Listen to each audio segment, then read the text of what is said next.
Have you ever wondered if other countries celebrate festivals like Pongal?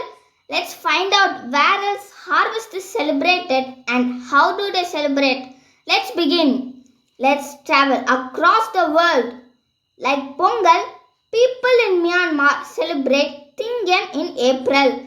They clean homes and thank nature for a new beginning. Japan celebrates Ninamesai in September or October. Farmers and rice are honored. Like family gathering during Pongal, China celebrates the Spring Festival in January or February. Families meet, eat together, and welcome harvest and New Year. Like thanking farmers during Pongal, South Korea celebrates Chuseok in April. People thank farmers and ancestors for the harvest. Like Pongal marking a new season, Cambodia celebrates Cholsnam Tme in April, which marks the end of harvest.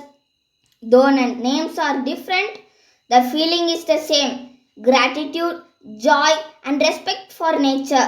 Tamil culture says it beautifully. Pongalo Pongal. Happy Pongal to all. If you enjoyed this video, like, share, and subscribe to Learn with Radhina. Until next time, it's me, Radhina, signing off.